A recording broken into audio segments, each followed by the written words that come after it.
এদিকে দুনিয়ার জমিনে যে আমি জান্নাতের পথে আগাবো, দুনিয়ার জমিনটাও বড় ভেজালওয়ালা, দুর্বল, চতুর্দিকে গুনা গুনা আগাইতে পারি না। আবার আমার পেছনে তিন দল শয়তান আমারে আটকানোর চেষ্টা করে, মানুষ শয়তান, জিন শয়তান, নফস শয়তান। এত কিছুর মধ্যে আমি কিভাবে আগাবো? সাহায্য না নিলে চলবে না, সাহায্য ছাড়া চলবে না। এখন ফাইনাল হয়ে গেল সাহায্য লাগবেই, এ কথা আমরা ফাইনাল, ঠিক নাকি? আপনি পারবেন সাহায্য ছাড়া? আপনার টাকা আছে কোটি কোটি, কিন্তু মাছওয়ালার কাছে টাকা না দিলে ঘরে মাছ আসবে না। এই জমিনে গরিবেরা যদি গোশত না কাটতো, বড় লোকের কপালে কোনোদিন গোশতের খানা ফেটে যেত না। নদীর মধ্যে গরিবেরা গিয়া কি পরিমাণ কষ্ট করে মাছ ধরে, ওই গরিব যদি আমাকে মাছ এনে না দিত তো আমার কপালে মাছ আসতো না। আল্লাহ তাআলা দুর্বল বানায় রাখছেন। এবার সাহায্য চাবো, এটাই ফাইনাল। তবে কার কাছে সাহায্য চাবো বুঝেননি? কার কাছে চাবো? সবাই বলবে আল্লাহর কাছে। মিথ্যা কথা বলবেন বসে বসে। আল্লাহর কাছে সাহায্য চাইতেই হবে। যদি আপনার 100 বিশ্বাস আর বাস্তবায়ন করতেন, এ জমিনে কোনো এনজিও সুদখোর কোনো কারবারই থাকতো না। 30-40 বছর আগে জমিন থেকে সব এনজিও দূর হতো, সুদের কারবার চলতো না। বরং এমন জমানায় আমরা আসছি, যতই বয়ান করি ঘরে ঘরে সুদ, সুদ না হইলে তার চায়ের দোকানও চলে না। এলাকার কোনো গরিব বড় লোকের কাছে গিয়ে কয়, জনাব আমারে 5000 টাকা ধার দেন, সামনে ঈদ আসছে, বাচ্চাদের কাপড় কিনবো। বড় লোক কয় নাই নাই নাই নাই নাই। কানে কানে গিয়ে কয়, সুদে দিবেননি? কয় 1 লাখের বেশি লাগলেও দিব। আছে না নাই? 5000 টাকা ধার দেয় না, সুদের টাকা লাগাইতে হাজারো লাখো টাকা দিতে চায়। কোন জমানায় আসি, বাঁচতে চাইলেও পারি না। এবার ভালো করে বুঝেন, বিবেক দিয়ে একটু সমাধান করেন। সাহায্য চাওয়ার জন্য এমন একজনকে নির্বাচন করবেন যার কাছে 3টা দুর্বলতা নাই। তার কাছে চাইবেন, কসম আল্লাহর, চাওয়া মাত্রই পাবেন। তবে 3 দুর্বলতা তার মধ্যে থাকলে পাবেন না, আর না থাকলে চাইলেই পাবেন। 1 নাম্বার দুর্বলতা, যার স্বার্থ নাই। 2 নাম্বার দুর্বলতা, যার পিছনে টান নাই। 3 নাম্বার দুর্বলতা, যার অভাব নাই। এবার খেয়াল করেন, এই 3টা দুর্বলতা নাই এমন কোন মানুষ আসেনি? ভালো করে খেয়াল করেন, দুনিয়াতে একজন মানুষও পাবেন না যার পেছনে টান নাই। আমি যতই আগাইতে চাই, আমার বউ কয়ে দাও, স্ত্রী কয়ে দাও, মাইয়া বলা কয়ে দাও, মায়ে কয়ে দাও, বাবায় কয়ে দাও, যত সামনে আগাতে চাই পিছনে টানে। বুঝেননি কথা? ভাইরা আমার,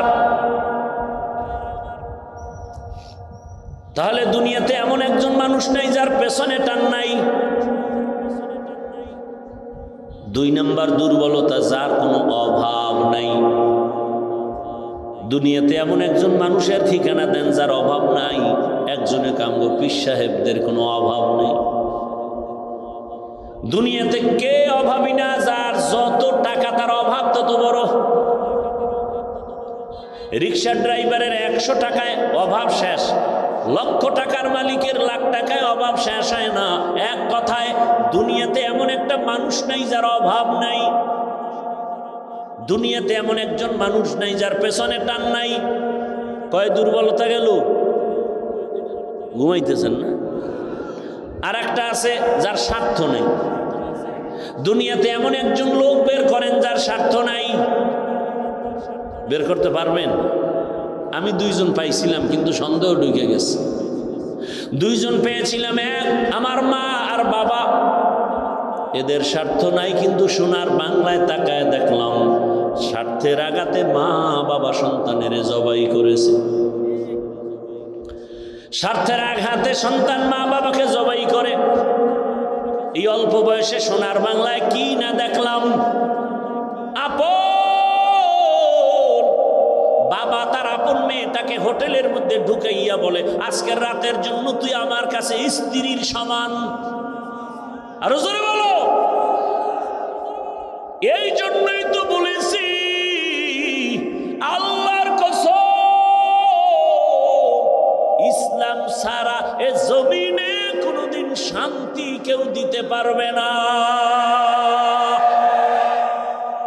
চাপাবাজি করতে পারবে মরণ পর্যন্ত। শান্তির ঠিকানার নাম ইসলাম। ইসলাম ছাড়া কোনোদিন জমিনে শান্তি আসবে না। চাপাবাজি চলবে, শুধু চাপাবাজি। ভালো করে বুঝো, স্বার্থ ছাড়া কোনো মানুষের জমিনে নাই। স্বার্থের আঘাতে স্ত্রী স্বামীকে জবাই করে, স্বামী স্ত্রীকে জবাই করে, ভাই ভাইকে জবাই করে স্বার্থের আঘাতে। আমি কি বানায় বলতেছি বাবা? অহরহ দুর্ঘটনা ঘটে। এইবার হিসাব শেষ, গোড়ায় হিসাব করে দেখবেন একজন পাওয়া যায় যার পেছনে টান নাই, অভাব নাই, স্বার্থ নাই। তিনি কে? তিনি কে? ইয়া আইয়ুহান নাস আনতুমুল ফুকারাউ ইলাল্লাহ ওয়াল্লাহু হুয়াল গানিয়্যুল হামিদ।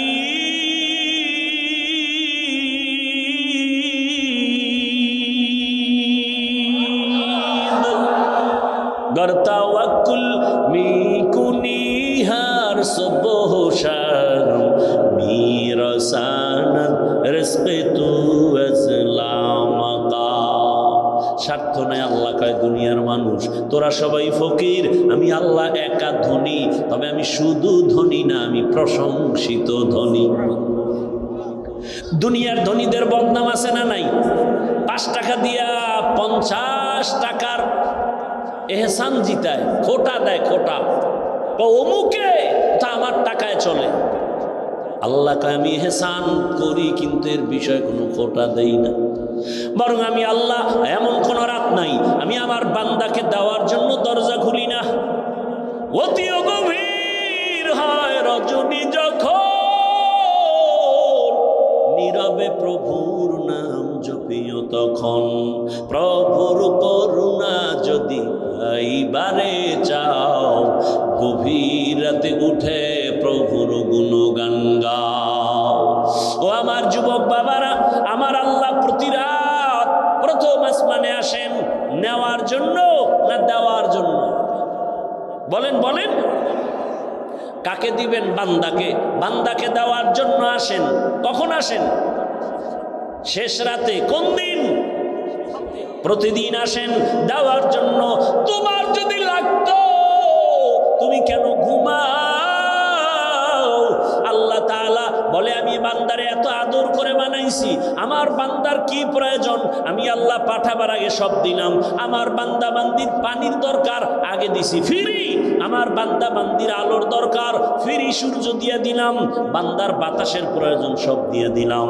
আবারও প্রতি রাতে আমি আসি, আলা আমি মুস্তাগফিরিন ফাগফির আলা, আলা আমি মুস্তারজিকিন ফারজুকা। রে রাতে কে গুনাহ করছো ক্ষমা চা গোপনে গোপনে, কারণ আসমান নীরব, জমিন নীরব, গাছের পাখিরাও ঘুমায়, নদীর মাছও ঘুমায়, ঘরের তোর মা বোন সবাই ঘুমায়। এখন রাস্তা ক্লিয়ার, কেউ শুনবে না, গোপনে সুন্দর করে ওযু বানাইয়া যায় নামাজ বিছাইয়া কলিজা ভরে যদি ডাক দাও ইয়া আল্লাহ, আমি আল্লাহ তো তোর মোহাব্বতের জন্যই প্রথম আসমানে তাজাল্লি দিয়ে দিলাম, চাইতে দেরি আমি আল্লাহ তোকে দিতেও দেরি করব না। কত গভীর রাতে আল্লাহর নবী বলেন আমি রাতের বেলা ঘুমাইয়ে গেলাম এশার নামাজ পড়ে, হঠাৎ আমার কাঁচা ঘুমের মধ্যে কান্নার আওয়াজ আসতেছে, আমার কানের মধ্যে ঘুম ভেঙে গেল। এই রাতে কে কাঁদে আর আমার ঘুম ভাঙলো? নবী বলেন আমি উঠলাম, নজর করে দেখলাম আমার মাথার পিছনেই তো মসজিদে নববী। আমি দেখি ওখানে একজন আল্লাহর বান্দা রাতের গভীরে নামাজে দাঁড়ায় দাঁড়ায় কান্না করে। আমি দরজার কিনারায় অপেক্ষা করি, নামাজ শেষ। আমি ভাবতেছি মনে হয় অন্য কেউ, তাকায় দেখি না না, জান্নাতের 1 নাম্বার সাহাবী আবু বকর নামাজে দাঁড়ায় গভীর রাতে কান্না। আমি আবু বকরকে দেখলাম, আবু বকর আমারে দেখে চমকে উঠলেন, ইয়া রাসূলুল্লাহ এ গভীর রাত আপনি কি ঘুমান নাই? বলে তোমার কান্নায় ঘুম ভেঙে গেল। ও আবু বকর তুমি কাঁদলা কেন? আবু বকর বলেন, ইয়া রাসূলুল্লাহ, মালিকের আদালতে কেমনে দাঁড়ায়া হিসাব দিব সেই ভয়ে কান্না করতেছিলাম। আমার আল্লাহর আদালতে কেমনে দাঁড়াবো? নবী বলেন, কেন? আপনার তো জান্নাতের টিকিট রেডি, 10 জনের প্রথম আপনি।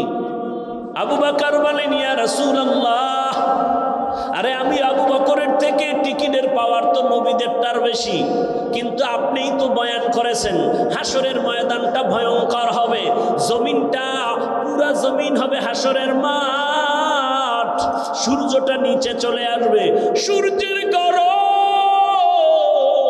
মাটির জমিন তামা হয়ে যাবে, ওদিকে জাহান্নামের চিৎকারের আওয়াজ, জাহান্নাম চিল্লায় বলবে, হে মালিক, বেনামাজি গুলো কই, গুনাহগার গুলো আমার পেটের মধ্যে দাও, আমার পেটের মধ্যে ক্ষুধা। নবী আপনিই তো ভয়ঙ্কর হালাতের কথা বলছেন, জাহান্নামের চিৎকারে হাসরের ময়দানটা থরথর করে কেঁপে উঠবে। এমনকি আমার আল্লাহ রাগ হয়ে আওয়াজ দিবেন, লিমানিল মুলকুল ইয়াউম লিল্লাহিল ওয়াহিদিল কাহ্হার। এত কঠিন আওয়াজ হবে, হাসরের ময়দানটা থরথর করে কাঁপতে থাকবে। ও নবী আপনিই বয়ান করেছেন, এত কঠিন হালাত, নারী আর পুরুষ সব উলঙ্গ দাঁড়াবে হাসরের মাঠে। मोमिन जो फिदा नक्श कफे पाए नबी हो, मोमिन जो फिदा नक्श कफे पाए नबी हो ज़ीर कदम आज भी आलम का खजीना, हो ज़ीर कदम आज भी आलम का खजीना। गर सुन्नत नबवी की करे पैरवी उम्मत, गर सुन्नत नबवी की करे पैरवी उम्मत, तूफा से निकल जाएगा फिर इसका सफीना, तूफा से निकल जाएगा फिर इसका सफीना। आशिक हो बिरादर शहंशाह दो आलम, आशिक हो बिरादर शहंशाह दो आलम, मिश्को से ज़ियादा मुबारक जिसका पसीना, मिश्को से ज़ियादा मुबारक जिसका पसीना। कर दिल में तड़पो मेरे आका का ज़ियारत, कर दिल में तड़पो मेरे आका का ज़ियारत, एक आन में आए नबी दिखला दे मदीना, एक आन में आए नबी दिखला दे मदीना। ला इलाहा इल्लल्लाह, লা ইলাহা ইল্লাল্লাহ। কোনো ডাক্তার আল্লাহর দেয়া এই ঔষধের মোকাবেলা বা সমান কোনো ঔষধ আজও পর্যন্ত আবিষ্কার করতে পারেনি, কিয়ামত পর্যন্ত পারবে। বরং এই ঔষধকে নষ্ট করার জন্য এক যন্ত্র দিয়েছে। ঔষধ সেবনের কোনো পথ নাই, বরং আল্লাহর দেয়া ঔষধকে বিনষ্ট করার এক অস্ত্র তৈরি করেছে, যেটাকে আমি বলি অদৃশ্য মরণাস্ত্র। আপনাকে ধুকে ধুকে মেরে ফেলতেছে, কিন্তু আপনি দেখেন না, অদৃশ্য মরণাস্ত্র। বুঝে থাকলে বলুন তো সেই অস্ত্রটার নাম কি? দেখেন, এত সুন্দর একটা বেহেশতের বাগানে এসেও আপনাকে গুনার মধ্যে ঢুকায় রাখছে। আমি খুব দিল থেকে কথা বলি এবং চূড়ান্ত মোহাব্বত নিয়ে কথা বলি। আমার কথাগুলো আপনারা অবহেলার নজরে দেখবেন না, অনুরোধ। এবং আমি আপনাদের মোহাব্বত নিয়ে, আমি চাই একটা মানুষ দুনিয়াতেও সম্মান এবং শান্তিতে থাকবে, আখেরাতে জান্নাত পাবে। এই টার্গেটেই কথাগুলো বলি। এত সুন্দর বেহেশতের বাগান, যেখানে বসামাত্র রসুলের হাদিস সকলের গুনাহ মাফ। কিন্তু সেখানে আপনারা মোবাইল নিয়ে আসছেন, এসে আপনারা ছবি তুলতেছেন যেটা স্পষ্টত গুনাহ থেকে খালি না। তাহলে বসছেন বেহেশতের বাগানে, করতেছেন গুনাহ। এটাও একটা পরীক্ষা। এটাও কি? খুব খেয়াল করিয়েন। বাইতুল্লাহ একটা আল্লাহর ঘর, যেদিকে তাকাইলেই শুধু সওয়াব। কিন্তু পরীক্ষাটা কেমন একটু খেয়াল করেন তো। ডানে বামে সামনে পেছনে নারী নারী নারী, এর মধ্যে আমি তাওয়াফ করতেছি। খেয়াল করছেন? চতুর্মুখী নারীরাও তাওয়াফ করে, আমিও তাওয়াফ করি। হাজার কোটিবার প্রচেষ্টা চালালেও নারীদের থেকে আমি আলাদা হতে পারি না। অজান্তে একটু টাচ লেগে যায়। এখন মন চায় যে মহিলারা আলাদা করবে, আমি আলাদা করব, সুযোগ নেই। আল্লাহ বলেন এটাই পরীক্ষা। এখান থেকে তুমি আমাকে রাজি করতে পারলেই তো তুমি সফল। কঠিন পরীক্ষা। দেখেন, এই মাহফিলের প্রোগ্রামের প্রচারণা বহু আগের থেকে চলতেছিল। অনেকে আসার নিয়ত করেও আসতে পারেনি, আবার অনেকে আসছেন ঠিক, কিন্তু এই বেহেশতের বাগানে বসতে পারেননি। মার্কেটে, দোকানে, ওখানে খাওন পাওয়া যাবে, এরপরে চোখের দেখুন পাওয়া যায়, নারী আছে, যুবতী আছে, কানের আওয়াজ, বয়ানও শুনতেছে, 3 জিনিস একসাথে পাইতেছে সেখানে। তাহলে এটা বেহেশতের বাগান, ওটা জাহান্নামের টুকরা। পরীক্ষা চলছে, বুঝার চেষ্টা করেন। ঠিক বেঠিক আমি বলতেছি, জিজ্ঞাসা করলে জবাব দিবেন, আগে বুঝেন। বয়ান তো আপনারা জানেন, শুধু বুঝটা ঠিক নাই। এই বুঝ ঠিক থাকলে তো দাড়িওয়ালা হয়ে যেতেন, হুজুর হওয়া লাগতো না। যাদের বুঝ ঠিক, সে জেনারেল লাইনে থাইকেও টুপি পরে, আর যার বুঝ ঠিক নাই, সে হুজুরের লাইনে আইসাও পর্দা করে না। কথা বলেন না কেন?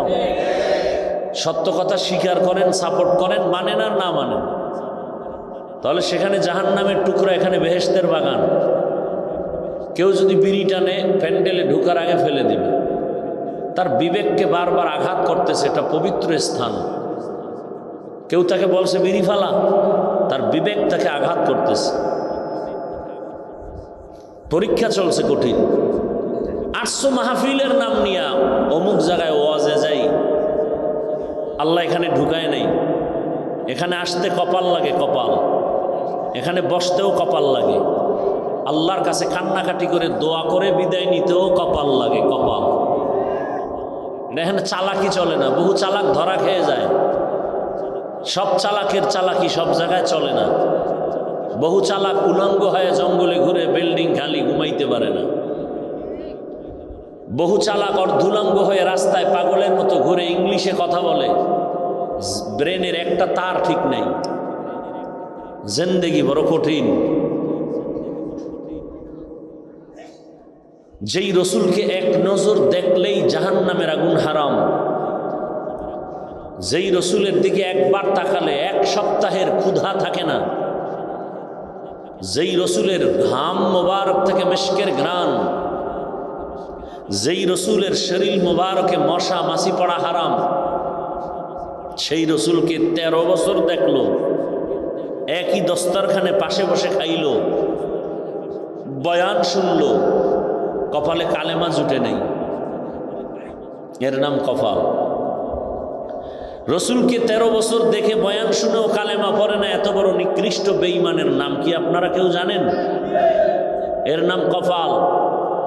ভিন্ন দিকে 27 বছরের এক যুবক তরবারি হাতে নিয়ে দৌড়াচ্ছে, রসুলকে জবাই করবে। কয় বছরের যুবক? 27 বছরের যুবক রসুলকে হত্যা করার জন্য তরবারি নিয়ে দৌড়ায়। রহমতের নবীকে দেখা মাত্র তরবারি ফেলে বলে, ইয়া রাসূলুল্লাহ, কালেমাওয়ালা বানায় দেন। নাম জানেন কি? এর নাম কফাল। 13 বছর বয়ান শুনেও কালেমা ঢুকে না, আর রসুলকে হত্যা করতে এসে কালেমাওয়ালা হয়ে গেছে। এর নাম কফাল। বাড়ির থেকে ওয়াজের নাম নিয়ে আসিয়াও বেহেশতের বাগানে বসতে পারে নাই, কফাল। আবার একদল বেহেশতের বাগানে বসছে ঠিক, কিন্তু বয়ানটা কলবে নিতে পারে না, মোবাইল দিয়া কলবের দরজা বন্ধ রাখছে, কফাল। আমি যা বলি ওভার 100 গ্রান্টেড কথা বলি, ফাউল কথা বলি না। বুঝার চেষ্টা করেন। যারা মোবাইল নিয়ে ব্যস্ত তাদের কলবের দরজা বন্ধ। বয়ান মোবাইলে ঢুকতেছে, কলবে ঢুকবে না। আপনি মানেন আর না মানেন জানার বিষয় না, বলার দায়িত্ব আমার। তাদের কলবের দরজা বন্ধ, কলবে বয়ান ঢুকবে না। সে মোবাইল নিয়ে ব্যস্ত, ছবিটা ঠিকমতো উঠলো কিনা ব্যস্ত, রেকর্ড ভালো হচ্ছে কিনা ব্যস্ত। এটাকে বলে অনাধিকার চর্চা করা, ব্যর্থ চেষ্টা যাকে বলে। এটা কোন চেষ্টা? ব্যর্থ, যে চেষ্টার সফলতা নাই। আপনারা অনেক জ্ঞানী শিক্ষিত, আমাকে জবাব দেন। আপনারা 200 হাত দূরে বসে মোবাইল নিয়ে ছবি তুলতেছেন, রেকর্ড করতেছেন, বিবেক দিয়ে জবাব দেন তো, আপনার রেকর্ডটা একুরেট, পিওর হচ্ছে? সত্য কথা বলেন। ছবিটা স্পষ্ট যাচ্ছে? বরং আপনার কাজটা নিখুঁতভাবে মিডিয়াওয়ালারা করতেছে। বলেন না কেন? তা আপনি এখান থেকে সকালে ডাউনলোড করে নিলে হয় না? এতটুকু বুদ্ধি না থাকলে কচু গাছ খুঁজেন। আল্লাহ হেদায়াত দান করুন, আল্লাহ আমাকে হেদায়াত দান করুন। অনেকে ভাবতেছে হাফিজ ভাই এত রাত এই কথা শোনার জন্য তো আমরা অপেক্ষায় ছিলাম না। ওয়াশ করবেন, ওয়াজ। আমি ওয়াশ করার আগে ওয়াশ করতেছি, ওয়াশ। আগে ওয়াশ হবে, তারপরে ওয়াশ ঢুকবে, না হয় ঢুকবে না। যে মোবাইল নিয়ে কলবের দরজা বন্ধ করেছ, সারা রাত বয়ান করলে কি হবে? ফজর পড়ো নাই, জোহর পড়ো নাই, আসর পড়ো নাই, মাগরিব পড়ো নাই, এশা পড়ো নাই। মোনাজাতের পরে গুড়গুড় করে চলে যাবে, দরজা জানালা বন্ধ করে বাসায় গিয়ে সারা রাত মোবাইলে জেনা জেনা জেনা, চোখের জেনা, হাতের জেনা, জবানের জেনা, অন্তরের জেনা। ফজর পড়বানা, কি হবে কি বয়ান শুনি বলো? আল্লাহ আমাকে হেদায়াত দান করুন। আপনাদের হেদায়াত লাগলে বলে নেন আল্লাহর কাছ থেকে। দোয়া কমায় দিছি অন্যের জন্য, কারণ দোয়া করলে মামলা খাই। মসজিদ কমিটির জন্য দোয়া করছি, চান্দা টান্দা দিছে, দান করছে, পরে শুনি কমিটি টাকা খাইয়া লাইছে। এলাকার মানুষ গরম, মসজিদেরও দোষ নাই, কমিটির দোষ নাই, দোয়া করছে হুজুরের, এই হুজুরের ধর, মামলা করতে হবে সেই হুজুরের বিরুদ্ধে। মগের মূল্য কয় ভাই আপনার দাওয়াত, বলে আলহামদুলিল্লাহ। আপনার বাড়ি? কয় নাউজুবিল্লাহ। আল্লাহ হেদায়াত দান করুন। তাহলে সুস্থতার জন্য আল্লাহ দিয়েছেন রাতের ঘুম, তবে পুরা রাত শরীরের ঔষধ নয়। রাতের প্রথম অংশের ঘুম শরীরের জন্য ঔষধ নয়, শেষ রাতের ঘুম শরীরের ঔষধ নয়, মধ্যরাতের ঘুম শরীরের মহা ঔষধ। এজন্য রহমতের নবী এশার নামাজ আনতে ঘুমিয়ে পড়তেন, শেষ রাতে উঠে আল্লাহর সাথে কথা বলতেন। দৈনন্দিন কতবার আজান দেয়া হয় আপনারা জানা থাকলে একটু বলেন। আজান 5 বেলার আজানের সিস্টেম, লফজ, বাক্য কি একই?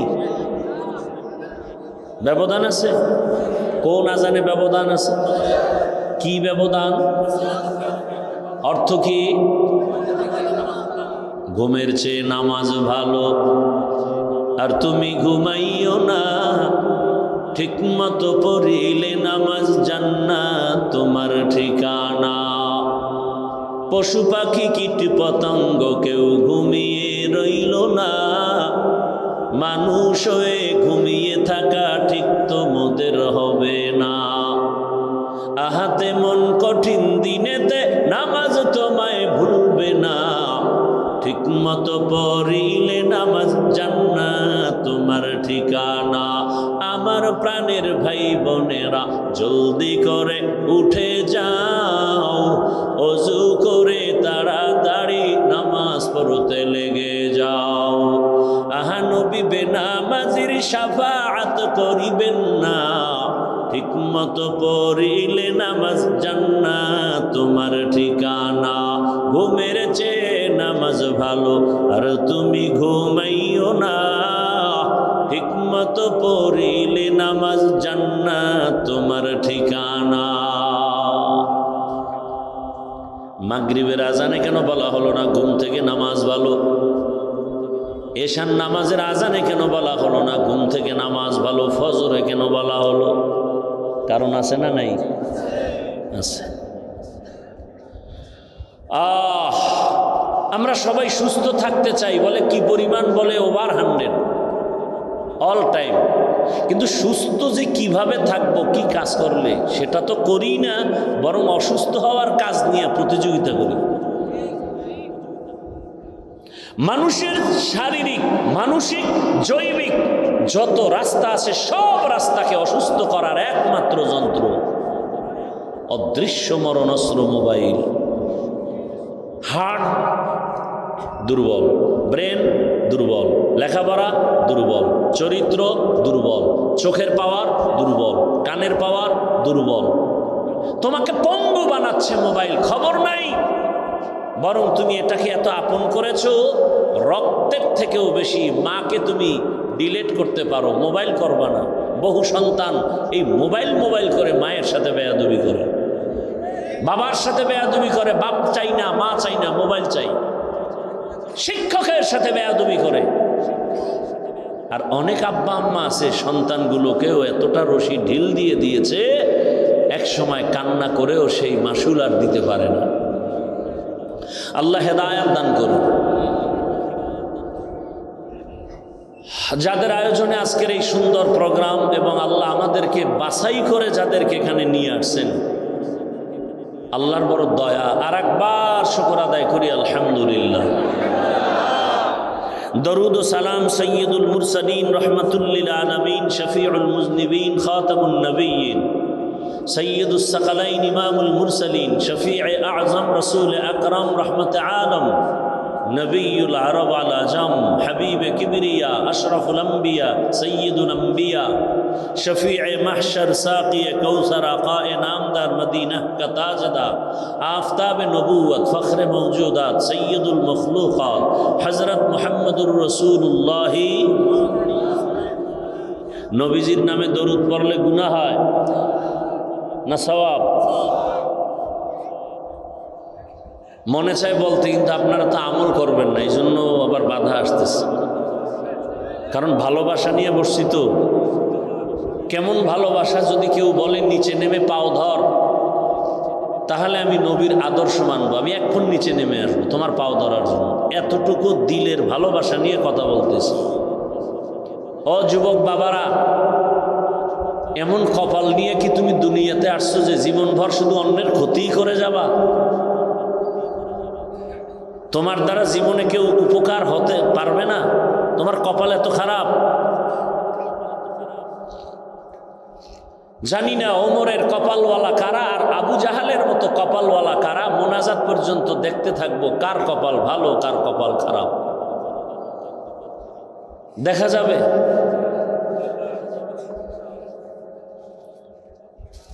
কেউ আসছে, মনের মতো বয়ান হয় নাই। তোমার মনটা কি আল্লাহমুখী?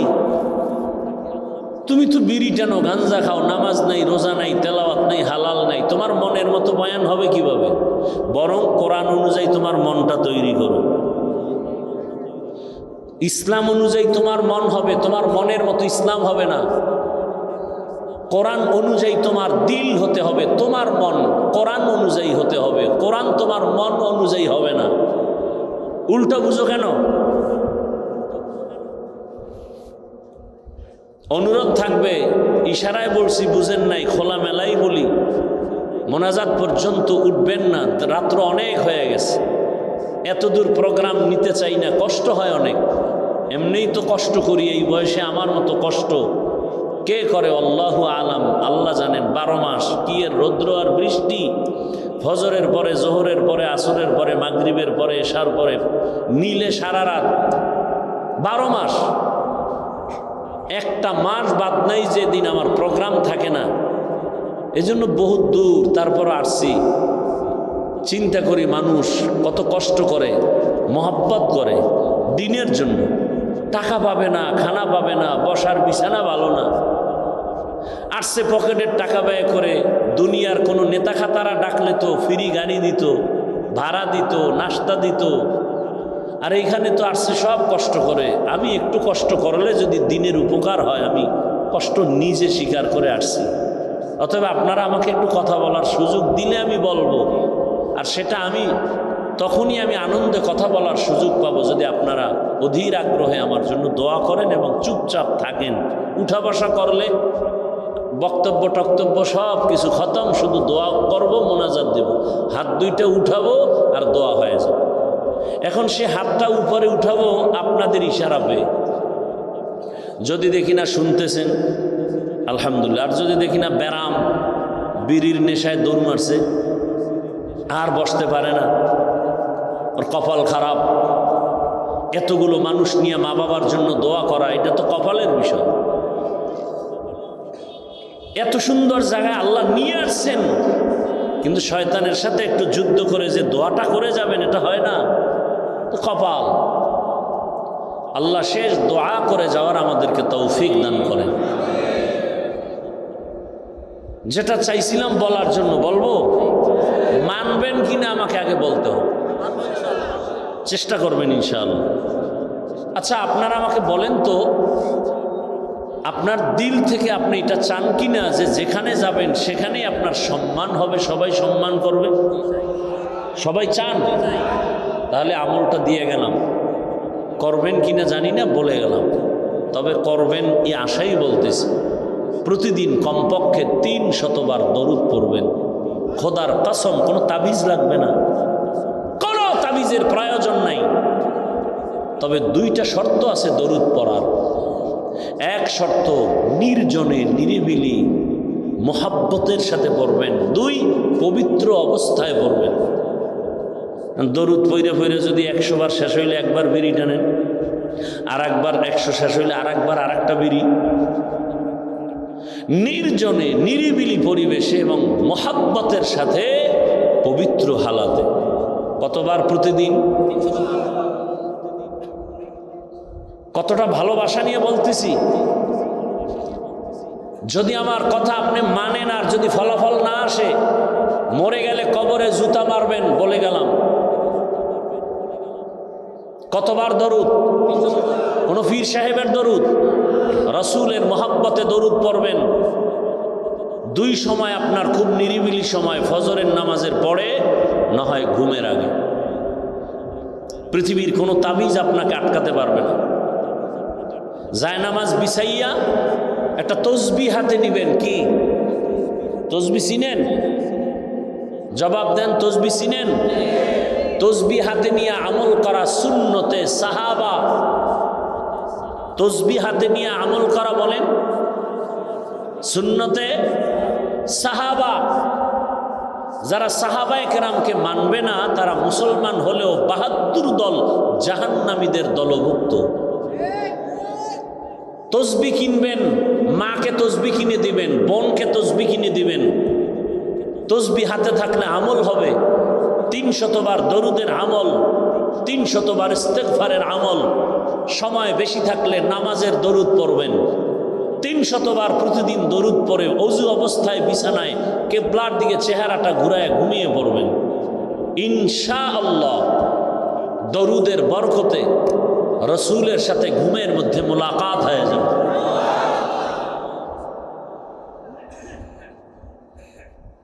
এবং যেখানে যাবেন আল্লাহ ইজ্জতের জিন্দেগি দান করবেন। দরুদের আমল প্রতিদিন 300 বার, যত পড়বেন তত। গাড়িতে বসে আছেন, দোকানে বসে আছেন, কিসের ব্যবসার ঝামেলা, দরুদের আমল করেন। কিসের চাকরিতে সমস্যা, দরুদের আমল করেন। কি ঘরে অসুস্থ, টেনশন কেন, দরুদের আমল করেন। আল্লাহ আমাদের বেশি বেশি বেশি বেশি দরুদের আমল করার তৌফিক দান করেন। কথাগুলো অনর্থক হয়ে যাচ্ছে না? আল্লাহ আমাকে মাফ করে দেন। সময় বেশি থাকলে নামাজের দরুদ, কম থাকলে এখন যেটা সংক্ষেপ এটা সাল্লাল্লাহু আলাইহি ওয়া আলিহি, এই শব্দটা বাড়ায় বলবেন, সাল্লাল্লাহু আলাইহি ওয়া আলিহি ওয়াসাল্লাম। উলামায়ে হযরত দীর্ঘ সময় আলোচনা করেছেন, আপনারা শুনছেন। উলামায়ে কেরামের কথাগুলো সহি তরিকায় আমল করার তৌফিক দান করেন। অন্যের জন্য দোয়া করলে নিজের জন্য আগে কবুল হয়, এই আর একটা নতুন কথা বলে গেলাম, লিখে রাখবেন। উলামায়ে কেরামের জন্য দোয়া করছি, করবেন না? কার জন্য দোয়া করবেন? আজকে মাকে সম্মান করেন তো আলেমদের অবদান, বাবাকে সম্মান করেন, উলামায়ে কেরামের অবদান, তারা কোরআন হাদিস দিয়ে বুঝাইছে, এজন্য আমরা এই সম্মানের পথ চিনছি। কিয়ামত পর্যন্ত আর কোনোদিন আমার রসুল আসবেন না, আবু বকর, ওমর, ওসমান, আলী কেউ আসবেন না, কোনো সাহাবায়ে কেরাম আসবেন না, আইম্মায়ে কেরাম আসবেন না, বড় বড় আউলিয়ায়ে কেরাম তারাও আর আসবেন না কিয়ামত পর্যন্ত। ভালো করে মনে রাখবেন, এই কথাগুলো আমার বয়ানের আউট। আমি যে আয়াত হাদিস পড়ছি ওদিকে ঢুকি নাই, আউট। কিন্তু কথাগুলো কি পরিমাণ ওজনওয়ালা এবং কি পরিমাণ গুরুত্বপূর্ণ ভালো করে মনে রাখবেন। কিয়ামত পর্যন্ত এই মানুষ সংসার কিভাবে সুখে থাকবে, নিজে কিভাবে সুখে থাকবে, সম্মানে থাকবে, কিভাবে তার পরিবার সুস্থ সুখে চালাবে, কিভাবে তার সমাজ সুন্দরভাবে চালাবে, দুনিয়ার শান্তি, নির্ভেজাল শান্তি, আখেরাতে বিনা হিসাবে জান্নাত পাওয়ার একমাত্র ঠিকানা ইসলাম। আর সব ভুয়া, সব ভুয়া, সব কিছু ভেজাল। মানুষের জীবনের দুনিয়া আখেরাতের একমাত্র শান্তির ঠিকানা ইসলাম। মানুষকে সেই ইসলামের মাধ্যমে বুঝাবে একমাত্র উলামায়ে কেরাম। এ জাতি আর নবী পাবে না, এই জাতি আর কোনোদিন কিয়ামতের আগে আবু বকর পাবে না, ওমর পাবে না, এ জাতি পাবে তাদের স্থানে যারা আছেন ওয়ারাসাতুল আম্বিয়া, উলামায়ে কেরাম। এজন্য দোয়া করলাম উলামায়ে কেরামের ইজ্জত আল্লাহ বাড়িয়ে দেন। যারা আলেম ওলামাদের বিরুদ্ধে লেখালেখি করে, চক্রান্ত করে, বলার মাধ্যমে, মিডিয়ার মাধ্যমে, আল্লাহ এদের হেদায়াত দান করেন, না হয় ধ্বংস করে দেন। আল্লাহ তাদের হেদায়াত দান করেন, না হয় ধ্বংস করে দেন। আল্লাহ তাদের হেদায়াত দান করেন, না হয় খুব তাড়াতাড়ি ধ্বংস করে দেন। কারণ আলেমের দুশ্মন ও ইসলামের দুশ্মন। আল্লাহ বুঝার তৌফিক দান করেন।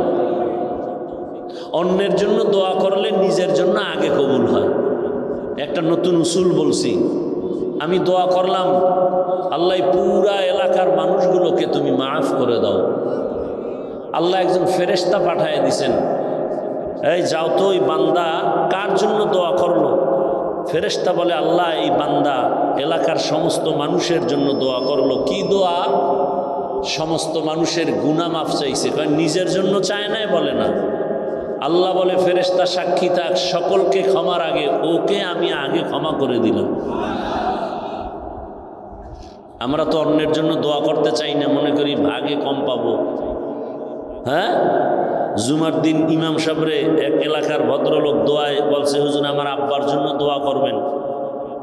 নিয়ত করছে 500 টাকা হাদিয়া দিবে। ইমাম সাহেব নামাজের ভিতরে, দোয়ার ভিতরে আরো 4 জনের নাম বলছে। মোনাজাতের ভিতরে ওনার মেজাজ গরম হয়ে গেছে, আমার বাবার দোয়াটা 4টে ভাগ হয়ে গেল। মন খারাপ হয়ে গেছে, 500 টাকা দিবে না 100 টাকা দিবে। দেওয়ার সময় পাওয়ার কি, মন খুব কষ্ট ভরা, বেজার। 100 টাকা দিয়ে নেন হুজুর, এমনই কইরেন। আর একদল মূর্খ দেখছি, এরা দোয়া করছে ঠিক, কিন্তু বলে হুজুর আমার আব্বার নাম যে কইলেন না, ভুলে যদি আল্লাহ দোয়াটা আর এক গ্রামে দিয়ে দেয়। এরকম মূর্খ আছে না নাই? দেখেন না জানাজার ময়দানে বহু মূর্খ বলে, হুজুর কি কয় জানাজার বাংলা নিয়ত কন, আছে না নাই? আমার রসুল কি বাংলা বুঝেন? তাহলে বাংলা নিয়ত পাইলেন কই? আল্লাহ আমাদের সবাইকে সহি সমঝ দান করেন। অনেক কথা বলে ফেলেছি, এবার ঢুকি আমার নির্দিষ্ট আলোচনার মধ্যে। উঠা বসা করলেই দোয়া করে ফেলব, সোজা কথা, কোনো প্যাচ নাই। কারণ কষ্ট করে আসছি সীমাহীন। আপনার এক রাত, আমার তো সারা জিন্দেগি। আপনাদের মোহাব্বতে আসছি, আপনি মূল্যায়ন করবেন না তো আমার আপনাকে জোর করে বয়ান শোনানোর দরকার কি? চলে যাই, কালকে জুমা, আর রাত্রটাও তো বরকতের রাত, জুমার রাত বড় বরকতি রাত। আমি যে আয়াত হাদিস পড়েছি ইখলাস রুহানিয়াতের, ইয়া আইয়ুহাল্লাযীনা আমানুস্তাঈনু বিস-সাবরি ওয়াস-সালাহ, হে মুমিন তোমরা আমি আল্লাহর কাছে সাহায্য প্রার্থনা করো সবর ও সালাতের মাধ্যমে। ইন্নাল্লাহা মা'আস সাবিরিন, নিশ্চিত আমি আল্লাহ সাবিরিনদের সাথেই থাকি। রহমতের নবী বলেন, মান ইউরিদিল্লাহু বিহি খাইরান ইউসিব মিন, আল্লাহ যাকে ভালোবাসেন, বেশি মহব্বত করেন, নবীজি বলেন আল্লাহ তাকে মুসিবত দিয়া পরীক্ষা নিবেন। তর্জমা শেষ। এবার ব্যাখ্যা, হাদিসের উপরে কিছু কথা, এরপরে আয়াত নিয়ে আলোচনা করব। হাদিসে বললেন কি রসুল, আল্লাহ যাকে ভালোবাসেন, মহব্বত করেন, কল্যাণ চান, তাকে মুসিবত দিয়া পরীক্ষা নিবেন। এটা কেমন কথা? দুনিয়াতে যে যাকে ভালোবাসে তাকে আগে পরীক্ষা করে। বিয়া করবেন একজন, 10 বাড়ির মাইয়া দেখছেন কেন? কি নাকি এই নিয়ম আপনাদের দেশে নাই? বিয়া করবে এক মেয়েকে, দেখছে কয়টা? 10টা। ভালো করে খবর নিছে আবার তলে তলে। আমি যেই মেয়েটাকে বিবাহ করব তার মা ভালো নি, বংশ ভালো নি, সাইড কালেকশন আসেনি। তা কেন? আমি যাকে জীবন দিয়ে ভালোবাসবো তাকে পরীক্ষা ছাড়া আমি নিব কেমন? আল্লাহ বলেন আমি জিন সৃষ্টি করেছি আগুনের দ্বারা, নূরের দ্বারা ফেরেশতা বানাইছি, মাটি দ্বারা মানুষ সৃষ্টি করেছি। আমি আল্লাহ মানুষের সর্বশ্রেষ্ঠ মর্যাদা দান করেছি। আমি আল্লাহ পরীক্ষার জন্য জমিনে পাঠাবো। জিনও কিন্তু জমিনে পাঠায় টেস্ট করেছি, ফেরেশতাকেও জমিনে পাঠায় দেখছি সব ঝামেলা করে। আমি জমিনে মানুষ পাঠাবো এবং আমি পরীক্ষা করে যাচাই করে দেখব কারা আমার মহাব্বতের বন্ধনে আবদ্ধ হয়ে কে টিকে, কে আবার ফেল করে। দুনিয়াটাই পরীক্ষার হাল। পরীক্ষা মানি একটা মুসিবত। আল্লাহ পাক আয়াতের পরে বলেন আমি 5টা জিনিসের দ্বারা পরীক্ষা নিব। ওয়ালানাবলুওয়ান্নাকুম বিশাইইম মিনাল খাউফি ওয়াল জু'i ওয়া নাকসিম মিনাল আমওয়ালি ওয়াল আনফুসি ওয়াস সামারাত ওয়া বাশশিরিস সাবিরিন।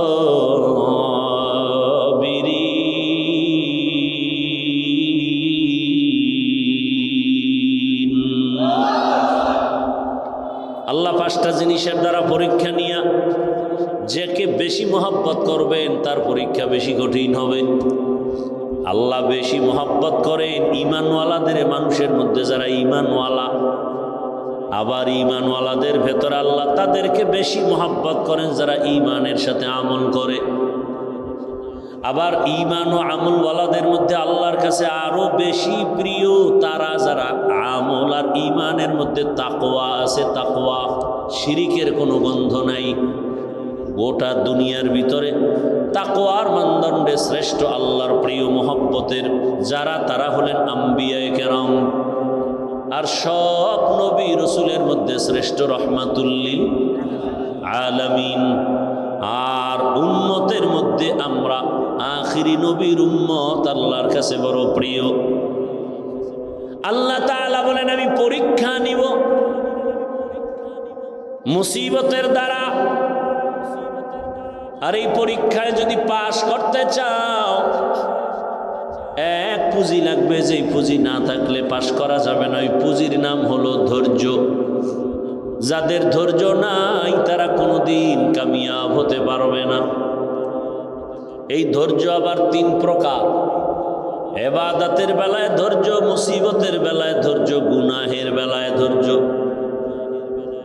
আপনার যদি ধৈর্য না থাকে এই প্যান্ডেলে মোনাজাত পর্যন্ত থাকা আপনার জন্য সম্ভব হবে না।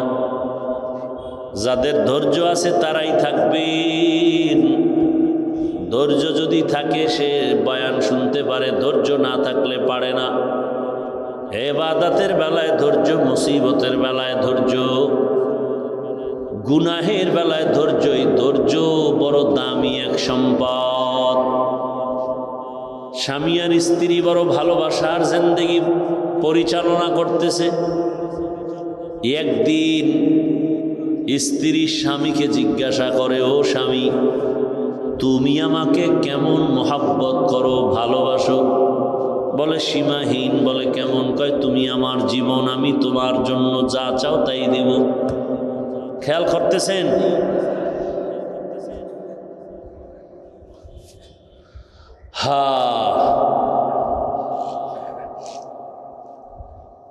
স্ত্রী বলে যা চাইবো তাই দিবা?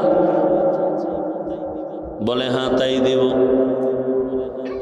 স্ত্রীও একেবারে সাধারণ মানুষ না, খুব ধর্মের জ্ঞান ট্যান আছে, ধৈর্য আছে। বারবার স্বামীকে বলে যা চাইবো দিবা? দিব, চাওয়া মাত্র দিব। বলে বুঝা খাও? হ্যাঁ বুঝা কইছি। ওয়াদা? বলে ওয়াদা। স্ত্রী পরীক্ষামূলক বলে আমাকে 3 তালাক দিয়ে দাও। স্বামীর মাথা ঠিক আছে নি? গরম হয়ে গেছে। বললা কি? কই না ওয়াদা করলা, যা চাইবো তাই দিবা, দাও, তালাক দাও। স্ত্রীর কথা শুই না স্বামী বলে কল্লা যেতে পারে, তালাক তোমাকে দিব না, কারণ তোমার মতো একটা আবেদা স্ত্রী পেয়ে আমার জীবন বড় ধন্য। দুইজনের মধ্যে একটু বাক বিতণ্ডার সমাধানের জন্য জামানার নবীর দরবারে রওয়ানা। হঠাৎ রাস্তার মাঝে গিয়া স্বামী বেচারা পড়ে গিয়া পাটা ভেঙে গেছে, চিৎকার দেয় বাঁচাও। স্ত্রী হাত ধরে বলে এত কাঁদো কেন? বলে পা ভেঙে গেল। এবার আল্লাহর বান্দি বলে নবীজির দরবারে যাওয়ার প্রয়োজন নাই, চলো আমরা উল্টা বাড়ির পথে চলো। বাড়ির মধ্যে যাইয়া স্ত্রী ডাক দিয়া বলে স্বামী আমারে দয়া করে মাফ করে দেও, আমার কথা আমি উড্ড করে নিলাম, তালাক চাই না। স্বামী ডাক দিয়া কয় বিবি আমার, নুজহাতুল মাজালিস নামক কিতাবে ধৈর্যের বয়ানের মধ্যে ঘটনাটা পাওয়া গেছে। ও বিবি, তালাক চাইলা কেন? আবার তুমি তালাক ফিরাইয়া নিলা কেন? তোমার কথা। বলে শোনো স্বামী, তুমি রসুলের হাদিস কি শুনো নাই? রহমতের নবী বলছেন আল্লাহ যাকে বেশি ভালোবাসবেন মুসিবত দিয়া পরীক্ষা নিবেন। আমি তোমার ঘরে যত বছর সংসার করেছি একটা মুসিবত তোমার ঘরের মধ্যে আমি দেখি নাই। কোনোদিন তুমি মুসিবতে পড়ে আহ শব্দ বলো নাই। আমি বুঝলাম যেখানে মুসিবত নেই সেখানে রহমত নাই, যেখানে রহমত নাই সেখানে আমিও থাকতে চাই না, তালাক চেয়েছি। হঠাৎ রাস্তার মাঝে গিয়ে তুমি পড়ে গেছো, তোমার পা ভেঙ্গে তুমি চোখের পানি ছেড়ে কান্না করেছ। মুসিবত, আমি বুঝতে পেরেছি রহমত নাজিল হয়েছে। মুসিবত আসছে, যেখানে মুসিবত আছে সেখানে রহমত আছে, আর যেখানে রহমত আছে আমিও সেখানে আছি। ইয়া ইলাহি মুঝসে মুঝকো दूर कर, ताके देखो मुझ में तुझको एक नजर। या इलाही तू मेरा माबूद है, या इलाही तू मेरा माशूक है। আল্লাহ যাকে বেশি ভালোবাসবেন তাকে মুসিবত দিয়া পরীক্ষা নিবেন। অন্য হাদিসের মধ্যে নবী বলেন আদ-দুনিয়া সিজনুল মুমিন ওয়া জান্নাতুল কাফির, দুনিয়াটা মুমিনের জন্য জেলখানা, বেঈমানের জন্য শান্তির জায়গা, বালাখানা। যত শান্তি দুনিয়ায় মুমিন কখনো শান্তি পাবে না, বেঈমান শান্তি পাবে দুনিয়ায়, মরার পরে অশান্তি শুরু হবে, শেষ হবে না। আর মুমিন কষ্ট করবে দুনিয়ায়, মরণ পরে এমন শান্তি শুরু হবে আর কোনোদিন শেষ হবে না। দুনিয়ায় শান্তি, পরকালে কষ্ট বেঈমানের জন্য, দুনিয়ায় কষ্ট, পরকালে শান্তি মুমিনের জন্য। তবে মুমিন যদি আল্লাহর উপরে ভরসা করে, যদি একটু আখেরাতের লাইনে আগাইতে থাকে, দুনিয়ায় বান্দা সম্মান পাবে, বোনাস। কি সমস্যা ভাইরা আমার? আল্লাহ যাকে বেশি মোহাব্বত করেন তাকে মুসিবত দিয়ে পরীক্ষা নেন। এইরকম হাজার উদাহরণ যদি টানি সারা রাত চলে যাবে। আমার রহমতের নবী, যার কোনো গুনাহ নাই, সন্দেহ করলে ঈমান চলে যাবে। আল্লাহ যাকে স্পেশাল করে বানাইছেন, মুসা নবী আল্লাহর বন্ধু, ঈসা নবী আল্লাহর। এই উঠা বসা করেন কেন? উঠার ব্যারাম থাকলে ঢুকছেন কেন? বাহিরে দাঁড়ায় দাঁড়ায় বয়ান শুনতেন, বিড়িটাই না আবার আসতেন। এত বুঝানোর পরেও নিজেরও ক্ষতি করেন, উম্মতেরও ক্ষতি করবেন। আপনার দীর্ঘ টাইম বসার অভ্যাস না থাকলে আপনি কেন বসেন ভিতরে? আপনি বাহিরে চেয়ার দিয়ে বসে বসে বয়ান শুনেন। আমি তো শুরুতেই বলছি, আমি বয়ান তো ওই গতানুগতিক ওই বক্তা হিসাবে বয়ান করি না, কলিজার ভালোবাসা দিয়ে বয়ান করি। মুখস্থ বয়ান না, আল্লাহর উপরে ভরসা করে বলতেছি। কি বয়ান করব তা তো আমি রেডি করে আসি নাই। আউযুবিল্লাহ ঢুকছি, জেহেন ঘুরাইছি, কি আয়াতটা পড়ব। এই বছর এই আয়াত দিয়ে বয়ান শুরু করি না, আজকে পড়ে ফেললাম। আজকে এই আয়াতটা নতুন পড়লাম, অন্য বছর এই আয়াতের উপরে অনেক বয়ান করেছে। এরপরে আয়াতের উপরে কি বয়ান হবে তাও তো আমার জানা নেই। একের পর এক কথা আসতেছে আসতেছে আসতেছে। বক্তার এলেমের বাহাদুরিতে বয়ান হয় না, ভালো করে মনে রাখবেন। ছোট ছোট কিছু কথা বলি মনে রাখবেন। বক্তার আমল আর এলেমের বাহাদুরিতে ওয়াজ হয় না। এর মূল চাবি আল্লাহর রহমত আর অন্তরে, শ্রোতাদের অন্তরের ভালোবাসা, মোহাব্বত। এই দুইটা এক থাকলে বয়ান হয়। আপনারা আমার বয়ান বের করার ফোকাস। এখন ওইটা বুঝাইতে গেলে আরো যাইবে 20 মিনিট। একজন উঠছে, দিছে ব্যাস লাগায়, আমার নজর তো চারোদিকে। কে হাত উঠায়, কে বসে, কে ঘাড় এদিক সেদিক করে, নজর তো দিক চলে যায়। পারি না, আমার এই অভ্যাসই নেই, করুন না বয়ান। আপনারা শুনতেছেন না, আমার ঠেকাটা কি? হেদায়েতের মালিক তো কোনো বান্দার হাতে আল্লাহ চাবি দেন নাই, এত পেরেশানি কেন? বইসেই তো সেই বয়ান করছে। রসুলের মতো ব্যক্তির বয়ানে আবু জাহিল্লা বাচ্চা যদি কালেমা না পড়ে, আমি কে? রসুলের বয়ান, যার চেহারা দেখলে গুনাহ মাফ, সেই রসুলকে টানা 13 বছর দেখার পরে যে বেঈমান কালেমা পড়ে না, আমি কে? আমি তো মানুষ হই না। বক্তা হয়েছি ঠিক, মাওলানা হয়েছে ঠিক, মানুষ হতে পারি নাই। মানুষ হওয়া ভিন্ন জিনিস। আর রহমান আল্লামাল কুরআন খালাকাল ইনসান, এই বয়ান যেখানে করেছি সেখানে বলেছি মানুষ কাকে বলে। আল্লাহ বলছেন মানুষ কারা? এই মানুষ আল্লাহর কাছে মানুষ না, আল্লাহর দরবারের মানুষগুলো আলাদা। কোন মানুষ? আল্লাহ বলে দিছেন আর রহমান আল্লামাল কুরআন খালাকাল ইনসান। বিস্তারিত এখানে আলোচনা। আল্লাহর কাছে কোন মানুষ জান্নাত পাবে? মাগরিবের পরে বয়ান করছি গোপালগঞ্জের একটা এলাকায়, ভরপুর মানুষ। সেখানে একটা হাদিস বলছি, যেহেতু কথা টানে চলে আসছে 1 মিনিটে শুধু একটু বলতেছি। আবু হুরায়রা রাদিয়াল্লাহু তাআলা আনহু থেকে একটি সহিহ হাদিস বর্ণিত। হাদিসের হাও জানে না, সহিহ সহিহ লাফায়। রসুল কোনোদিন বলে যান না এই হাদিস সহি, এটা সহি না। এটা বর্ণনাকারী মুহাদ্দিসিনে কেরাম তাদের মতামত। রসুল যদি একটা ছোট্ট বিন্দু কথা বলেন সেটাও আমার কাছে 7 আসমান 7 জমিন থেকেও দামি। সেই ভালোবাসা থাকতে হবে রসুলের প্রতি। আবু হুরায়রা বলেন কিয়ামতের দিন 3 জন ব্যক্তি সবার আগে জাহান্নামে ঢুকবে। সবার আগে 3 জন। 3 জন মানে 3 দল। কয় দল? কিন্তু ব্যক্তি হিসাবে উল্লেখ 3 জন। কেমন 3 জন? দুনিয়ার সব জ্ঞানীরা বলবে এরা 3 জন জান্নাত যাবে বিনা হিসাবে, কিন্তু আবু হুরায়রা বলেন রসুল বলেছেন 3 জন সবার আগে জাহান্নামে ঢুকবে। আবু হুরায়রা এই হাদিসটা বলতে গিয়া একজন সাহাবীকে শুনাইতে গিয়া 3 বার বেহুশ হয়ে গেছে। কয়বার? 3 বার বেহুশ হয়ে গেছেন।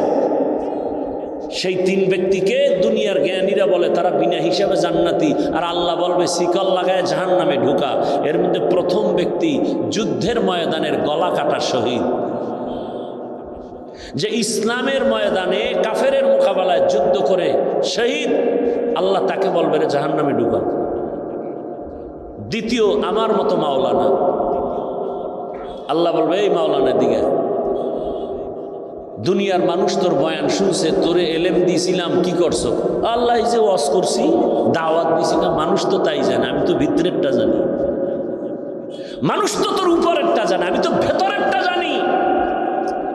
তোরে আল্লামা না লেখলে মনে কষ্ট পাইতি, কেউ জানতো না, আমি জানি। কি এই রোগ নাই? নামটা কেন নিচে হয়েছে? এই রোগ আছে। নাম কেন ছোট হলো বড় হলো না? মনে তোর কষ্ট কেউ জানে না, আমি তোর অন্তরের খবর জানি। আরো কথা বলার সুযোগ নাই। আল্লাহ বলবে এই জাহান্নামের ফেরেশতা ধর এই মাওলানারে, জাহান্নামের ভেতরে ঢুকা। শহীদেরাও জাহান্নামে, মাওলানাও জাহান্নামে। 3 নাম্বার ব্যক্তি হবে যারা মাদ্রাসা মসজিদে দান সৎকা করে, কইবে ধর। এই বহু ফকিন্নির মাঝে তোরে টাকাওয়ালা বানাইছি, করছো কি? আল্লাহ মাদ্রাসা মসজিদ কেন করছো? কয় দিনের জন্য। হ্যাঁ, মানুষ জানে দিনের জন্য, কিন্তু আমি ভিতরেরটা জানি। 50,000 টাকা দান কইরা চায়ের দোকানে চাপাবাজি করছো, পুরা মসজিদ তুই কইরা দিছ। তোর নামে আলহাজ না লাগাইলে মাথা গরম। দান করার পরে তো কই মারহাবা না বলার কারণে তোর মেজাজ গরম, পারো না, টাকা ফিরাই নিয়ে যাও। জাহান্নামের ফেরেশতাই নাফরমানের ধর, জাহান্নামের শিকল লাগায়া জাহান্নামে নাও। ও আমার প্রিয় বাবারা, যুবক, পর্দার আড়ালের মা বোনেরা, বৃদ্ধ বাবাজিরা, শহীদের হালাত যদি এমন হয়, মাওলানাদের হালাত যদি এমন হয়, মাদ্রাসা মসজিদ করনেওয়ালা দানবীরের হালাত যদি এমন হয়, একটু একটা মিনিট চিন্তা করেন আপনার আমার উপায় কি হবে। জিন্দেগি মে বন্দেগি তু করনা হে, জিন্দেগি মে বন্দেগি তু করনা হে, जिंदगी बे बंदगी शर्मिंदा है, जिंदगी बे बंदगी शर्मिंदा है। दुनिया में हो दुनिया का तलबगार न हो,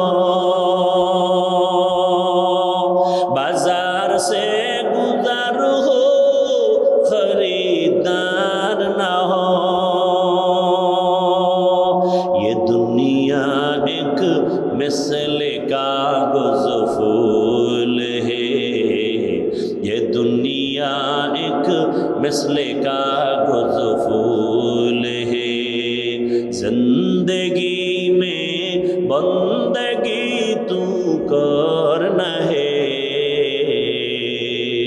जिंदगी बे बंदगी शर्मिंदा है, जिंदगी बे बंदगी शर्मिंदा है, जिंदगी में बंदगी कुन बंदगी, बंदगी बे जिंदगी शर्मिंदगी।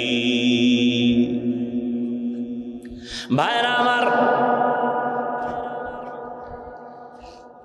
বলার সময় কই আল্লাহ তাআলা বলেন, আমি চাই না আমার আদরের কোনো বান্দা বান্দি জাহান্নামে যাবে। আল্লাহ কখনোই চান না কেউ জাহান্নামে যাবে। আল্লাহ চান না হিন্দুরা জাহান্নামে যাক, খ্রিস্টানেরা জাহান্নামে যাক, ইহুদিরা জাহান্নামে যাক।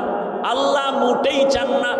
বলে তার প্রমাণ, আল্লাহ বলেন আমি সব সময় তওবার দরজা খুলে রাখছি।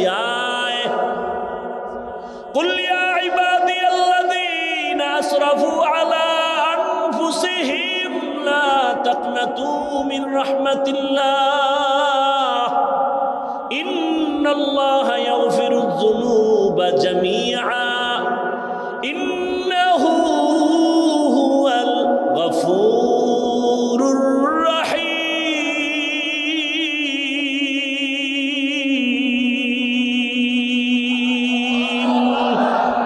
गर तवक्कुल मी कुनी हर सुबह शाम, मेरा सनद रिज़्क़ तू अज़ला मकाम, जुज़्बा हक़ चीज़े मखाअज इंसुजा, फज़ले उआ मस्ते दर जुमला जहा। আল্লাহ বলেন, ও আমার প্রিয় বান্দা বান্দিরা, আয় আমার দরজা খোলা। কি পরিমাণ গুনাহ করেছো? বান্দা বলে 40 বছরের গুনাহ তো বিশাল, হিমালয় পাহাড়ও ছাড়ায় গেছে আমার গুনার এত বড় স্তূপ। আল্লাহ কয়, তুই যদি আসমান বড় বড় গুনাহ করে ফেলো, বিশাল বড় লবণের পাহাড়। কিসের পাহাড়? লবণের বিশাল বিশাল বড় পাহাড়।